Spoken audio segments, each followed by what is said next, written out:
লক্ষিন্দারকে আমি এই স্কুলে ভর্তি করে এসেছি, কিন্তু কিন্তু আমার বাবা সোনা লক্ষিন্দারকে এখনো তো ফিরে এলো না। তাহলে কি রাস্তা পথে তার বিপদ হলো? ও পিতা রে,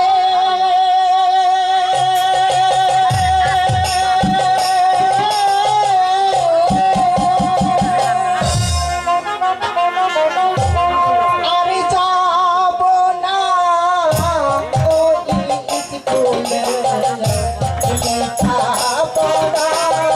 করতে গো আমাদের পিতা।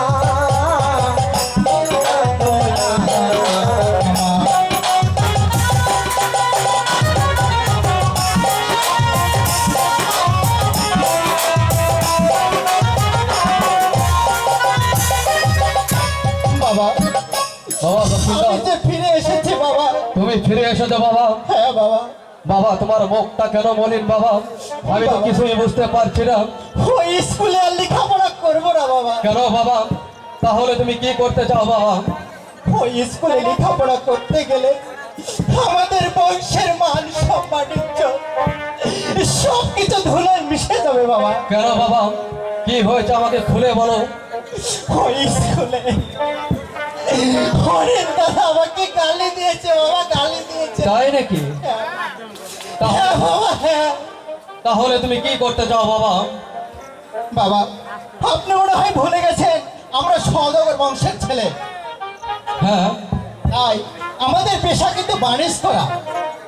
ঠিক আছে, আমি লেখাপড়া না করে সে বাণিজ করতে যাব। তুমি এতটুকু ছেলে বানিশ করতে পারবে বাবা? কেন বাবা? আমি যদি সওদাগরের ছেলে হয়ে বাণিজ করতে না পারি তবে কি চাষার ছেলেরা বাণিজ করবে? তাই নাকি? হ্যাঁ। ঠিক আছে, তোমাকে ওই বাণিজ্যে যাওয়ার জন্য যা যা প্রয়োজন তুমি নিয়ে নাও। আর ওই 14 ডিঙ্গা মধুকর ওই কালিদাও সাগরে ডোবানো রয়েছে, তাকে তুলে মেরামত করতে হবে বাবা। হ্যাঁ বাবা, আপনি তাই করুন। ঠিক আছে বাবা, তুমি গৃহে ফিরে যাও, আমি মাল্লামাঝি দেখে নৌকাটা তোলার ব্যবস্থা করছি। ঠিক আছে বাবা, আমি তাই যাচ্ছি। এই কে আছিস? কর্ণধর মাঝিকে পাঠিয়ে দে।